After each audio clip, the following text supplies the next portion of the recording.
All right, well, welcome folks. We're really glad to have you here today. My name is Christina Borbet, and we are here for Alaska Department of Education and Early Development. So we're grateful for them for the opportunity, and we are here as part of the Alaska Healthy Schools Learning Collaborative. And this is part 3 of our 6-part series on listening to scientists and our grandmothers' wellness at work.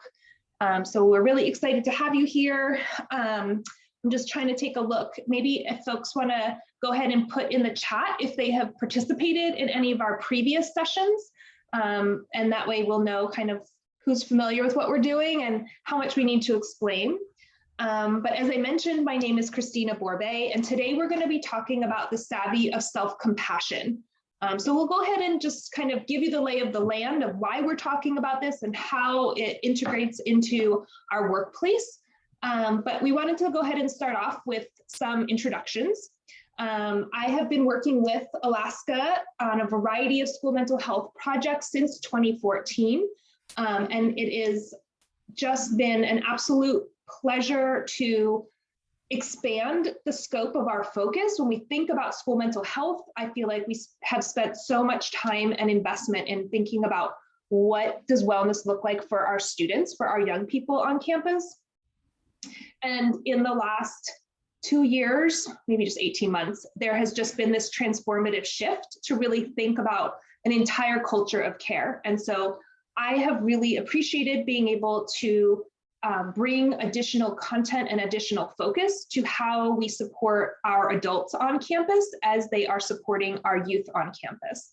And not only because I believe strongly in building these cultures of care and building workplaces that are trauma informed and that really promote wellness of staff, but also because as I'm preparing the content for you, I am learning so much for that I can use for myself during this period of really kind of extended stress and unpredictable circumstances. And so in addition to drawing on the science, which as a psychologist, I love to do. It's also been a time that's been really personal and been able to draw on some of the experiences and wisdom of my elders. And when this series kind of came together and we started working with Deed, I pulled in one of my favorite people, Carolyn Spezza, who's going to introduce herself in just a moment, and have really been able to collaboratively kind of blend together what we know from our heritage and our culture is impactful in terms of supporting our wellness and the wellness of others, and how that lines up with what we see in the research and the science. So I'm excited to talk about today's topic. It's not one of my strong suits. And so as I'm sharing it with you, I'm also in practice myself to improve in this area. So Carolyn, I'm going to go ahead and turn it over to you. Okay, thank you, Christina. My name is Carolyn, and I've worked on and off as a research assistant for Christina for 15 years. And I love this series because I'm fascinated with the wisdom of peoples and cultures through time on the one hand, and on the other hand, the information we can learn from scientists in human physiology about what's making us tick. And to weave these two things together to help us have more tools for how to heal. And so I'm so grateful to be here today. Thank you so much, Carolyn.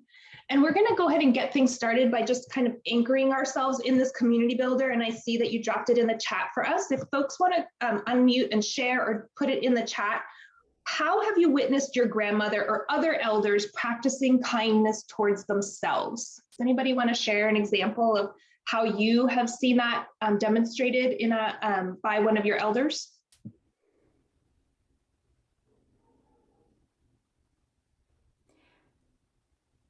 I'll jump in. Thanks, Carolyn. And the first person I thought of was my mother.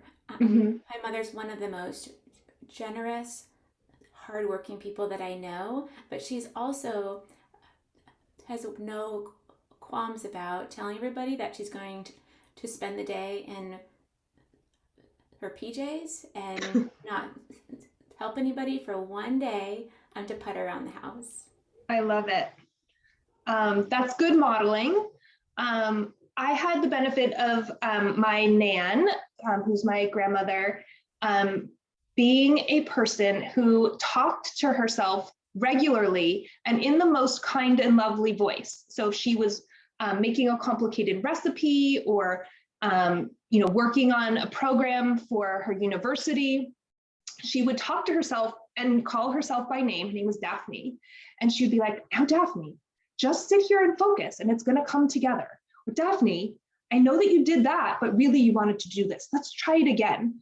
And I remember it feeling so normalized as a child that you just chatted to yourself as you were working on anything that was kind of like tedious or complicated or hard, that I must have picked up the habit myself. And when I was in graduate school and taking annoyingly complicated classes in statistics, I would apparently talk to myself through like entire exams as I was like working through problem sets, which I didn't actually realize I was doing, but apparently it was like a known phenomenon that Christina just chats with herself as she's taking stats exams.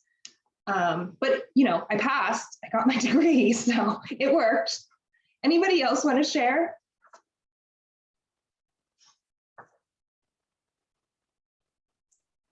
I can go. I'm thinking of my mother, who's definitely now a grandma, and this was something very hardworking, hard at work, hard at home.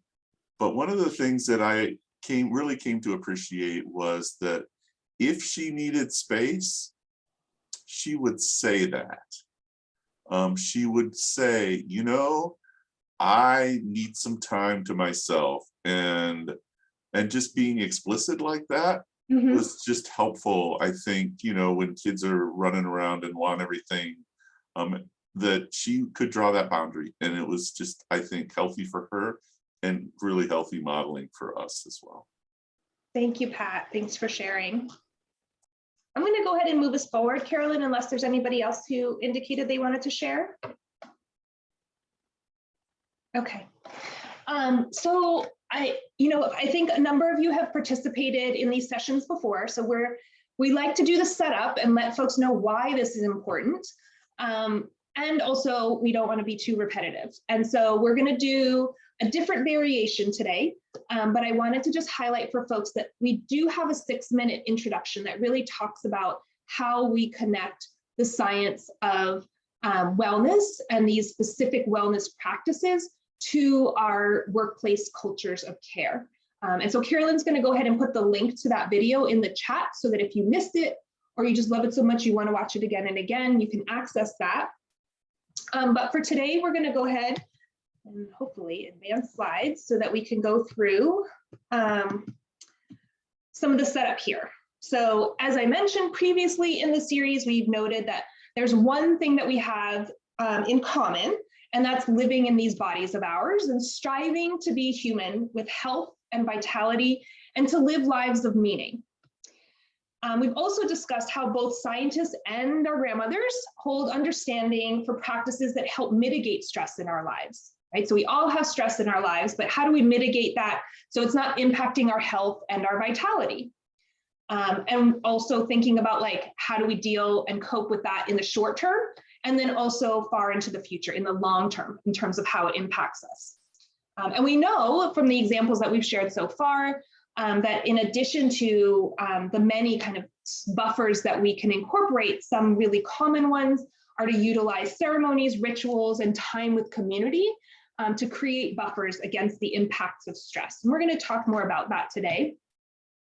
In this entire series, we're looking specifically at seven practices, and these practices are noted by scientists as key to helping the body heal on a cellular level, and I mean that literally, not figuratively, at a cellular level. So from a physiological perspective, how does the body repair from the impacts of stress?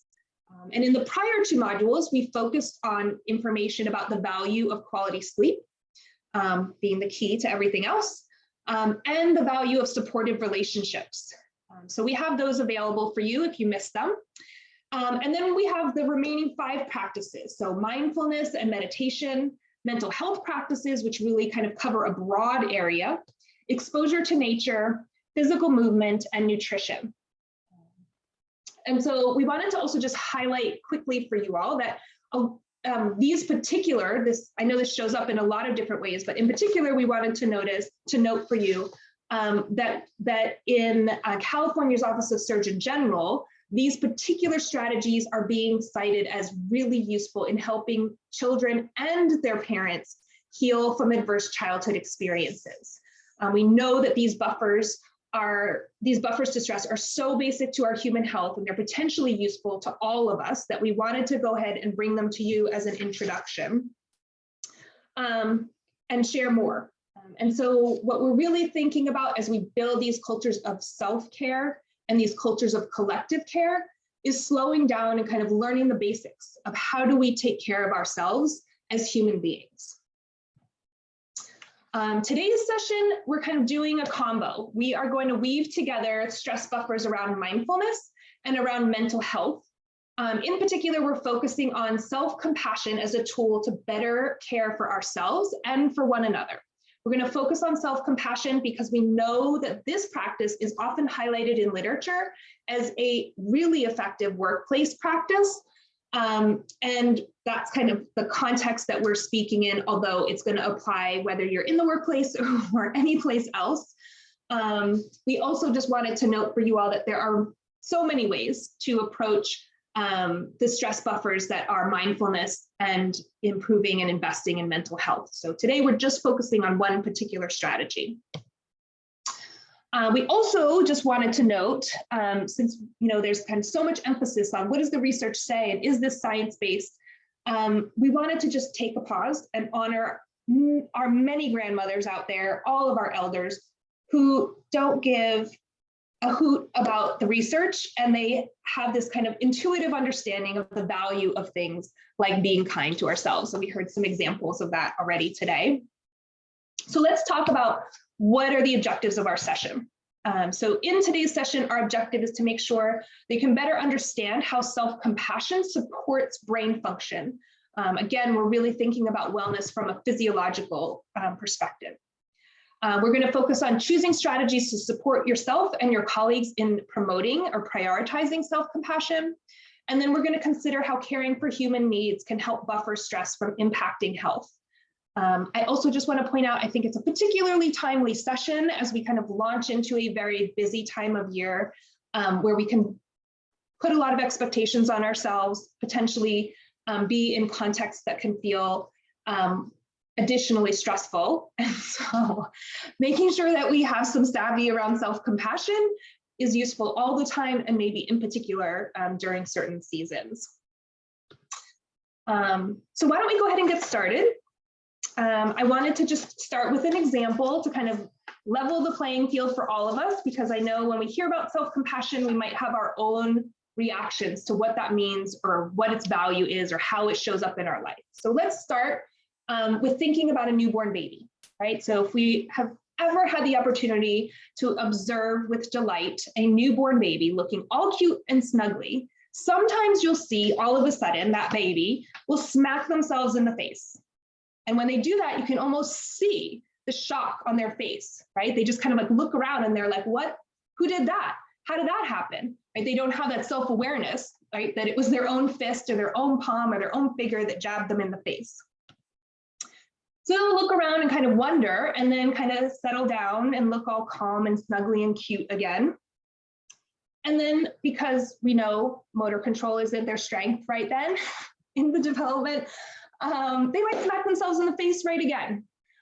So that second time they smack themselves in the face, that baby could get a little bit frustrated, right? We've seen that look of wonder and confusion turn into frustration and anger and maybe even a look of betrayal. And we know the rare infant who doesn't break into tears might tighten their expression, and they might seem to accuse anything that's nearby to them whether it's inanimate or whether it's you, but it couldn't possibly be anything that has to do with them. And there you might kind of think to themselves, or you could assign them this thought bubble. Who's the wise guy who keeps smacking me in the face? So I don't know if you all have experienced babies doing this. I think it's hilarious. Also, I think it's really pertinent to what we're talking about today. We might think that we as adults are way too smart and too sophisticated to essentially smack ourselves in the face, nonetheless repeatedly, and cause ourselves suffering or discomfort. But really, if we kind of take pause and reflect on it, what we see is that we probably do it more than we'd like to admit. And so I want to just pause there and say that when we've looked at the literature on wellness and self-care in the workplace, we saw one word come up repeatedly.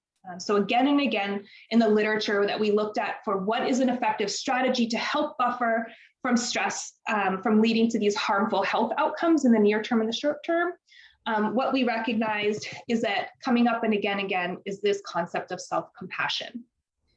And so, I know that a lot of people could feel like this is really like woo-woo and self-compassion and all of these kinds of like mantras and positive talk might be silly, but again, we look at the science, we look at our grandmothers, and we can see the proof.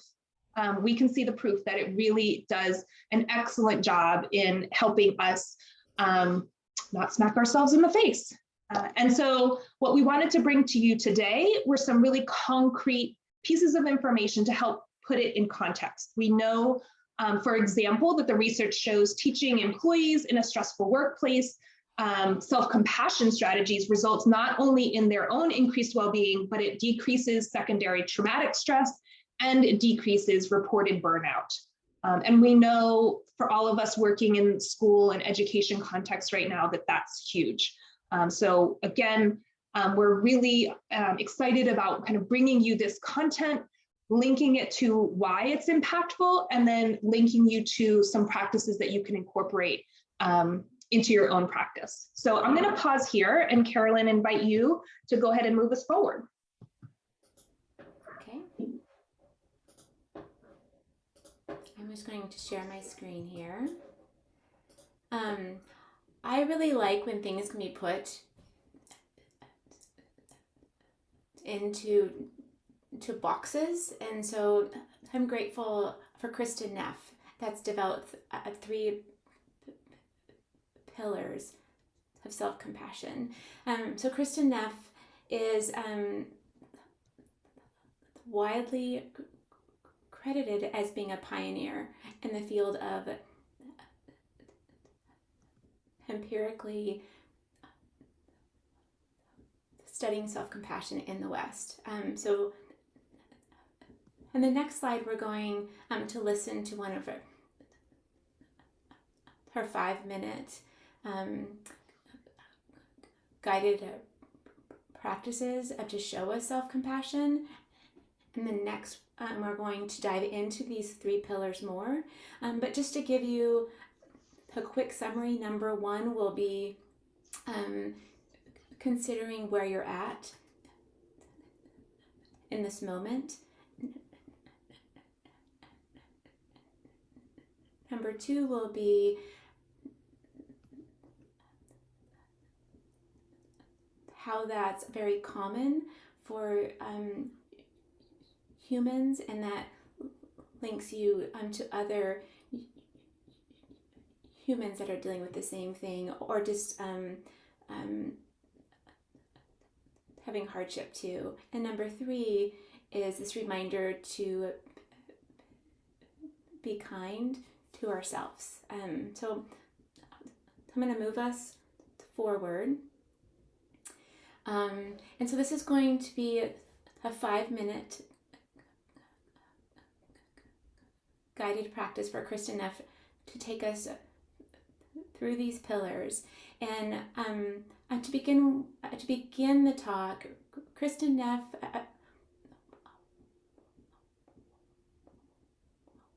will speak at a slower pace. I just want to transition you. So feel free to turn off your screen if you need to, if you want to close your eyes. as we do this practice. This practice is called the Self-Compassion Break, and it's something you can do anytime during the day or at night when you need a little self-compassion. So to practice this exercise, we actually need to call up a little suffering. So I'd invite you to think about a situation in your life right now that is difficult for you. Maybe you're feeling stress, or you're having a relationship problem, or you're worried about something that might happen. I'd invite you to think of something that is difficult, but not overwhelmingly difficult, especially if you're new to practicing the self-compassion break.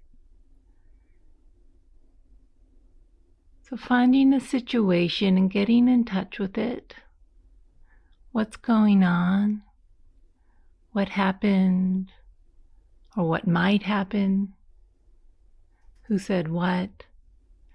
Really bring the situation to life in your mind's eye. And then I'm going to be saying a series of phrases that are designed to help us remember the three components of self-compassion when we need it most. So the first phrase is, this is a moment of suffering, right? We're bringing mindful awareness to the fact that suffering is present. And I'd invite you to find some language that speaks to you.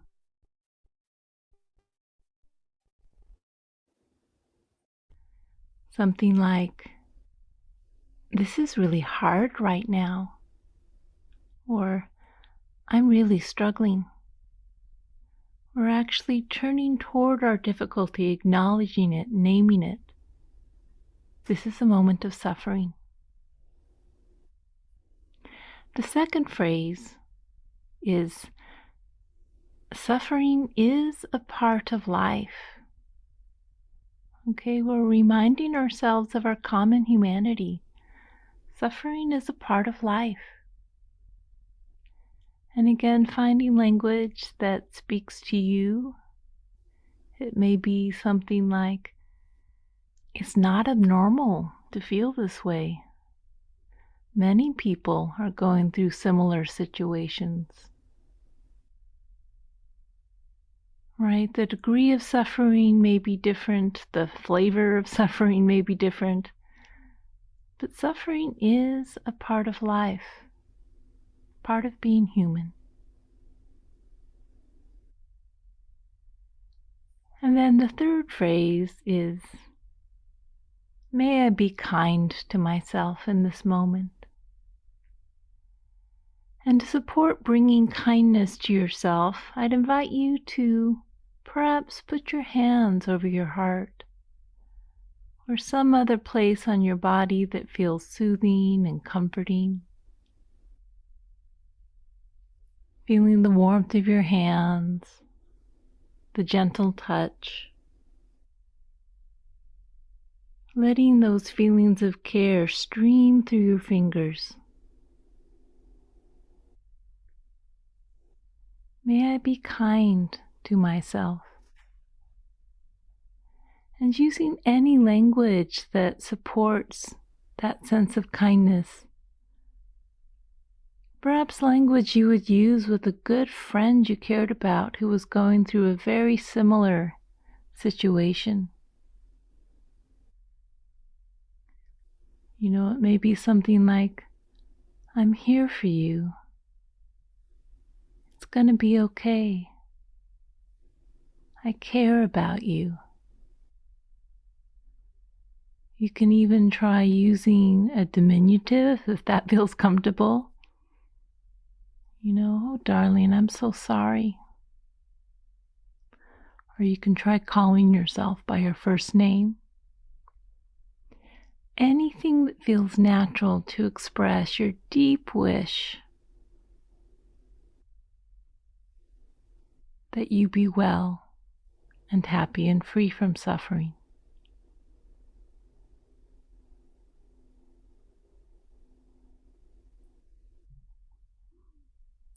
And then letting go of the practice and noticing how your body feels right now.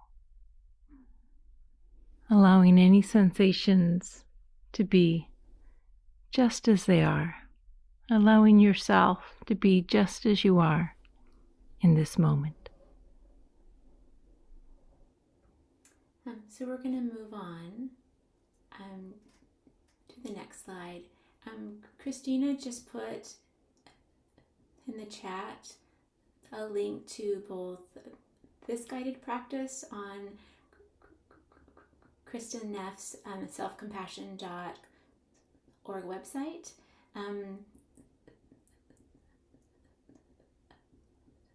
as well as a webpage that has about 10 different practices that Kristen Neff has developed that are available for no cost on her website.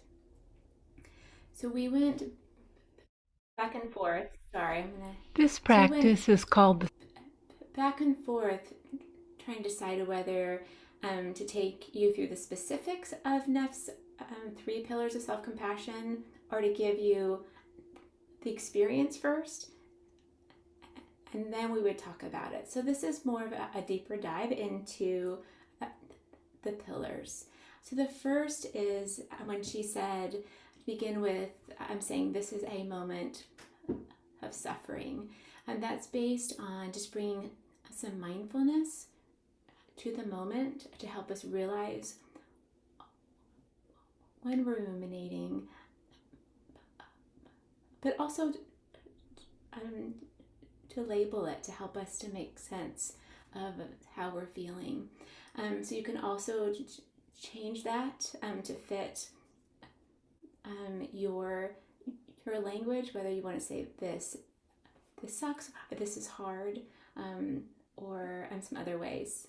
Carolyn, I wanted to thank you for collaborating with me on this slide, because I feel confident in Neff's practice, and also her verbalization could not be further from what my inner dialogue sounds like.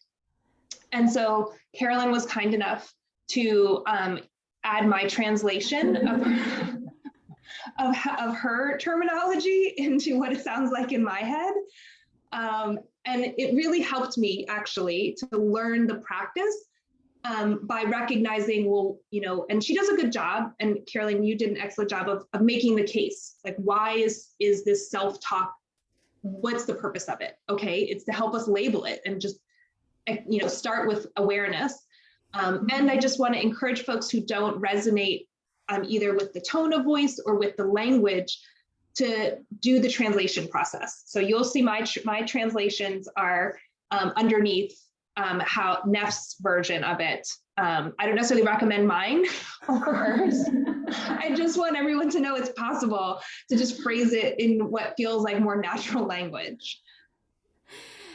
Thank you, Christina, because I was hoping you read through these slides one last time to see that was in there, because you're always so professional. I was like, I hope this is okay. I did.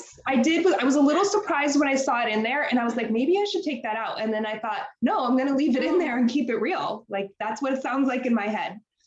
And by the end of this, at the end of this slide, we'd love to pause to hear the phrases you would like to use. But Pat, you're raising your hand. Go ahead. What did you want to share? Sorry, I didn't mean to raise my hand. I just appreciated having those in there. I was going to do a thumbs up and didn't realize I didn't have it.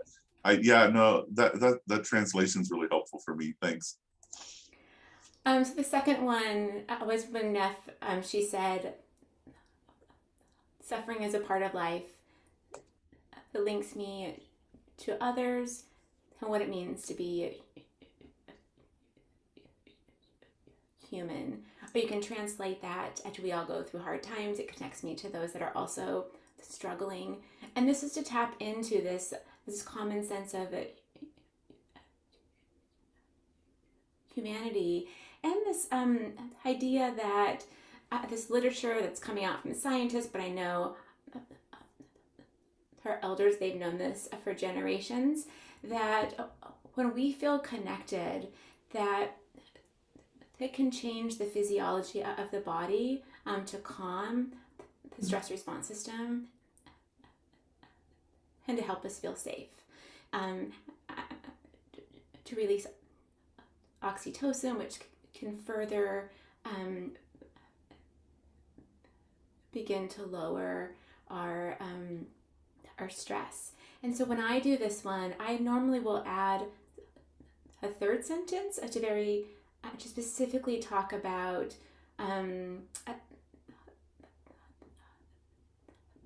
the people that might be dealing with the same hardship that I'm navigating. So maybe it links me to the parents all around the world that are also feeling fearful or discouraged, or the women that are experiencing this, because I'm a woman. And then I can even take it one step further and send them a blessing to further have a sense of connection and to normalize it. And then finally, the third pillar. Carolyn, could I just chime in for number 2? Sure. Yes, please. I just wanted to add that I also layer into this one what I have learned through the work that Alaska's doing on trauma engaged and trauma informed practices, which is that when I focus on number 2, it helps remind me that my experience of suffering isn't compared to someone else's, right? That it's not relative, that, because a lot of times I talk myself out of self-compassion by saying, well, somebody else has it worse, or it's not as bad as X, Y, or Z. And I feel like, so in my own practice, that's one of the things I need to counter, this idea that my experience of suffering for whatever reason is valid, and that I can relate to other people who are also experiencing struggle regardless of what the nature of the struggle is. And so number 2 felt really important for my learning curve, to be able to support a full self-compassion practice. Thank you so much for highlighting that. And it makes me remember, go back to the first pillar, like when we start to compare our suffering to others, just to go back to, this is a moment of suffering. Done. It just is. Let me go to trying to get to number 3, but it's not working. There it goes. So self-kindness. So may I be kind to myself in this moment. Help us halt the needless suffering that we might be making even worse. Would anybody like to share how they would like to translate these for themselves?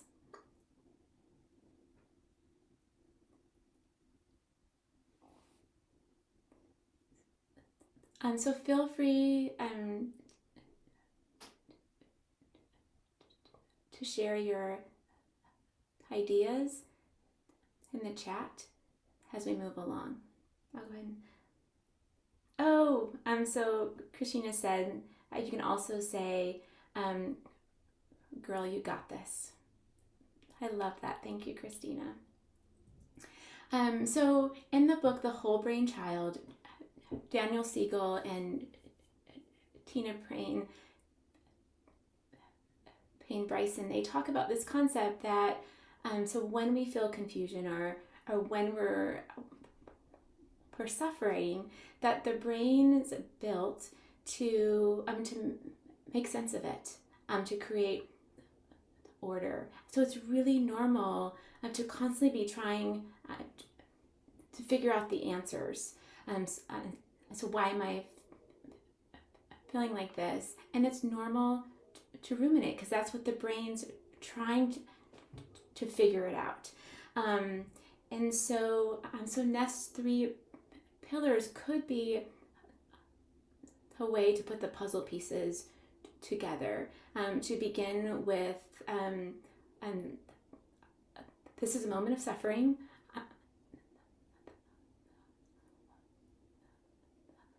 Suffering is a part of life and a part of being human. To help you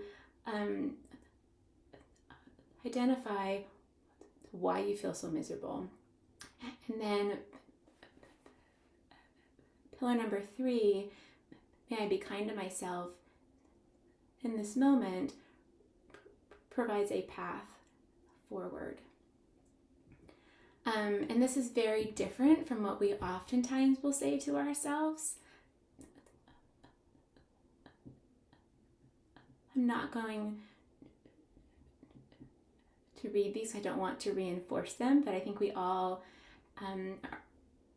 not all of us maybe, but many of us can have some negative self-talk. And this negative self-talk is very different from what some of our elders and grandmothers, what they say to us, because they've lived through the ups and downs, and so they're more apt to tell us not to be so hard on ourselves, to be kind, to be proud of what we can offer to the world. And there's a researcher and a professor at Stanford Graduate School of Business named Leo Weiss, that she's highlights how these self-criticisms is conducive to effective leadership. I'm going to try to advance the slide, but I'm having a hard time with my internet here. So she says that, in fact, research indicates that self-criticism predicts loss of self-esteem, unrealistic perfectionism, depression, rumination, avoidance behaviors, and procrastination. For me, this was kind of a wake-up call. I'm going to check the time real second. And so just to further, to visualize these two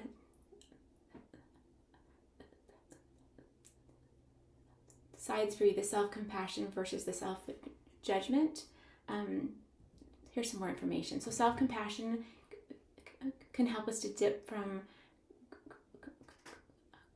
going farther into mobilizing our stress response system, or moving into immobilization where we feel like we are trapped. It can start the release of oxytocin and opiates to promote self-soothing and help us to move forward, both with others and ourselves, to find solutions. Whereas self-judgment can lead to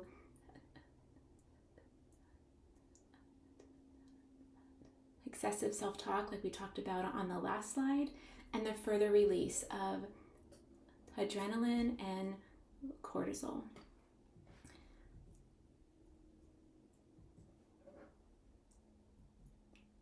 And my internet connection is struggling.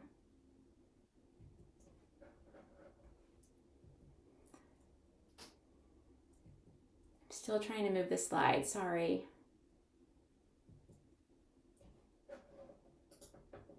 There we go. So some tips, just real quick. Neff's tool with the 3 pillars. To find physically soothing techniques that can work for you. That might be taking a quick walk, making a cup of tea, or maybe putting on some music. And to be a friend to yourself. Sometimes we treat our friends much better than we treat ourselves. And to be willing to ask for help and to say yes when people offer it, because we might actually help them feel better, feel more connected to, can help build your relationship too. And so tips for the workplace.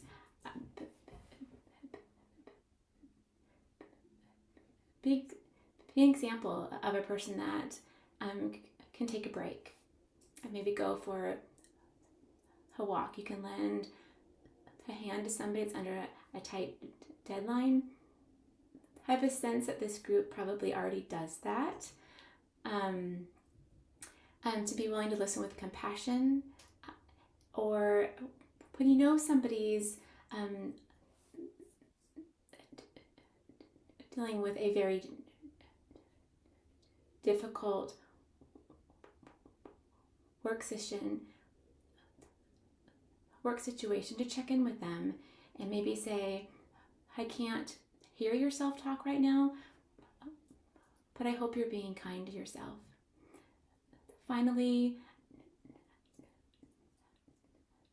no matter your position, you can be a compassionate leader. Carolyn, can I chime in on the last two for those pieces? Mm-hmm. So I wanted to just loop back to some of the examples that were shared before. And I feel like for a number of, again, not everybody, but for those of you who are still on the learning curve when it comes to self-compassion, that's where I consider myself to be. I feel like I have an eye for people who might be similar. And so one of the practices in terms of contributing to this culture of care or this collective care for our colleagues, one of the things, when I feel like I have enough rapport or have enough insight into someone is I like to ask them, like, how is the voice sounding in your head right now? Is it a friendly one? Are you using your friendly voice inside your head, or are you being harsh on yourself? So really just kind of articulating it and calling it out. So not necessarily labeling it as compassionate self-talk or self-compassion, but just acknowledgement that we all have that internal dialogue, and sometimes it can feel friendly and sometimes it can feel unfriendly, and making sure we're making conscious choices about that.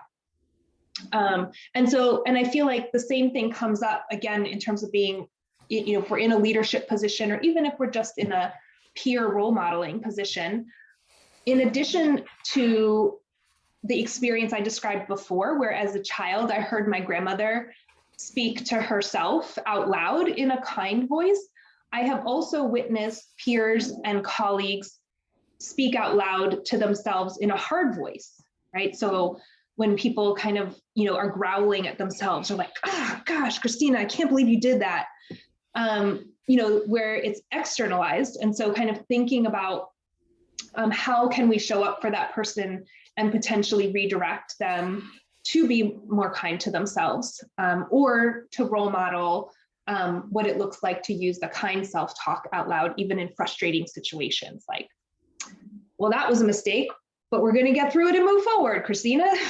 So I think that kind of thing can really set the tone or the tenor for the groups that we work in, or for the workspaces that we're operating in. Thank you, Christina. Can I hand this next slide over to you? Absolutely. And I also just wanted to check, Carolyn, are you feeling comfortable just continuing with the slide share as we move through the next batch? Okay, great. Thanks for asking. Thank you so much. So we wanted to just check in with folks, because the idea here, knowing that this is what our grandmothers would tell us and what our scientists would tell us, one of the most effective things that we can do to help our bodies heal from chronic stress, from being under so much pressure for so long, for experiencing all of this unpredictability in our world, or from just like the day-to-day feeling overwhelmed and overloaded and potentially burnt out.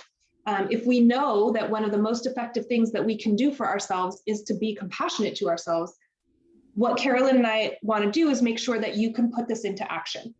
And so what's going to make this realistic for you to either begin or to expand your practice? And so we talked a little bit about discussion question number 1, the cultural practices of self-compassion that you've learned from elders. And I want to open that up to folks again. If you feel like hearing more about it has made you think of other examples, we want you to share with us kind of what that has looked like so we can all learn from each other. And number 2 feels like the most, to me, that's the most pertinent one. When I'm trying to adopt a new habit or expand a practice, I need to think about what gets in the way, what is likely to get in the way of me doing it. And so I wanted you to just take a moment to think through what might feel like a barrier and how you're going to navigate it. And then number 3, again, is just kind of making that commitment to action. So just either sharing something that you already do that you can deepen or do more, or adding something to your repertoire in terms of a helpful statement that you can use in these moments when you might be feeling discouraged or overwhelmed. So of these 3, this is like open discussion, and we wanted to give you some choices. So do any of these resonate with you? Anybody want to share on any of these 3 elements?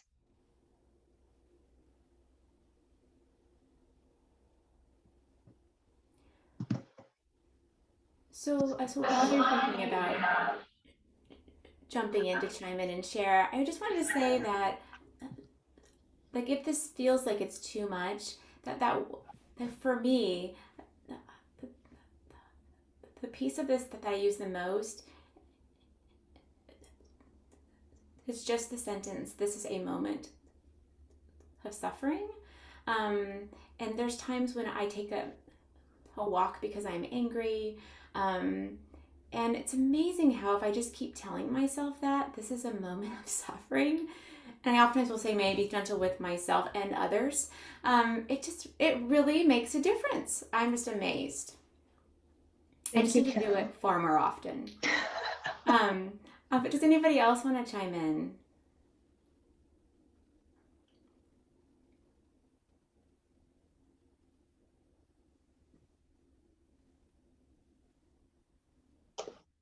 So Carolyn, I will be compassionate and recognize that it's late in the day of a busy week. And so we can go ahead and just pose these questions to folks for self-reflection and ask for your commitment to thinking them through so that we can, that we can go ahead and support each other in our wellness practices. But why don't we go ahead and move on, because I think we have a couple other pieces that we wanted to share before we wrap up. Okay, I'm trying to move us forward, so we'll probably all of a sudden jump forward like 3 slides. Let's see what happens. Here we go. So we're gonna go back to the baby.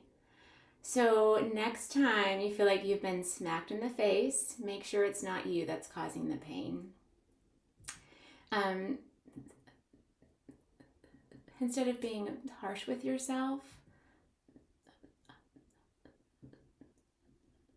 or ruminating or smacking yourself in the face again, consider using some self-compassion to help to put the pieces together and to provide a path forward, because not only might it take the edge off of the stress,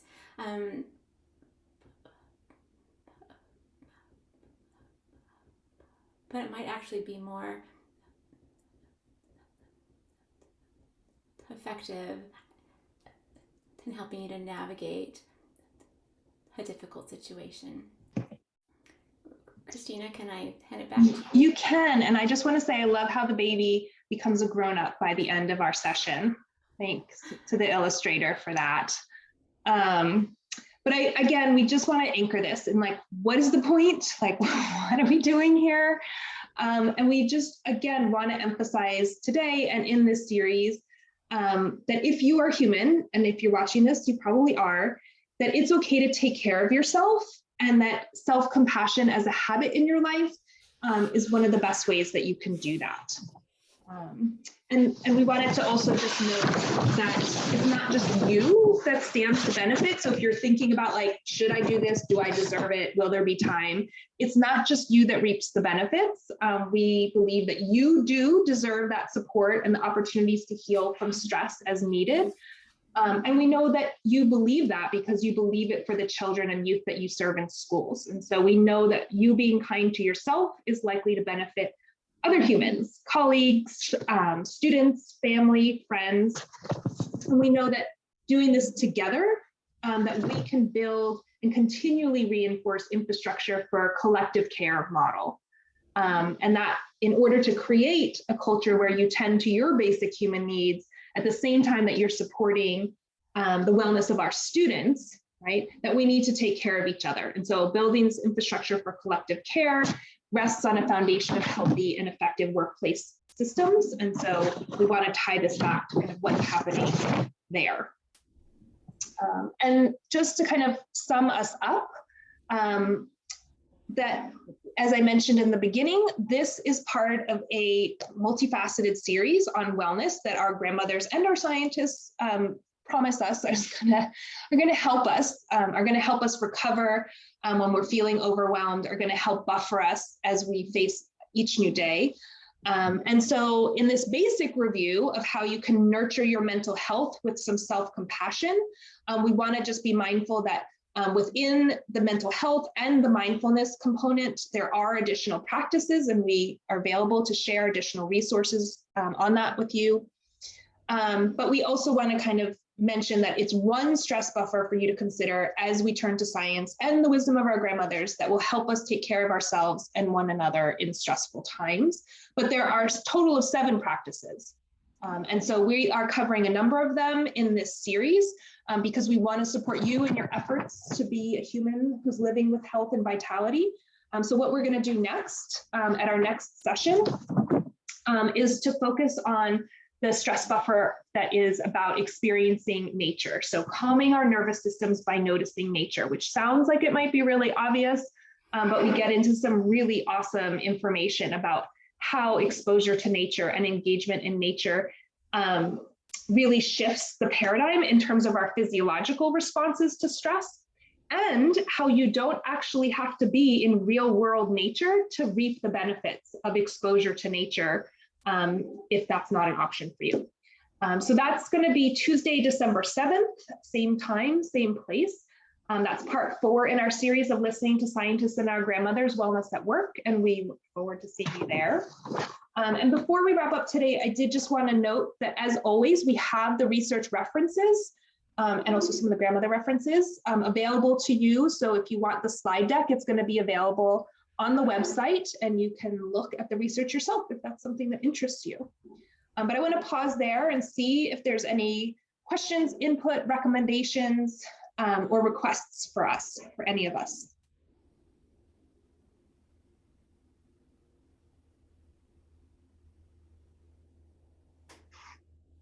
All right, so Cami, I wonder if you do have the website handy, if you could drop that in the chat for folks. And then I think we can wrap up and move forward with self-compassion and self-kindness.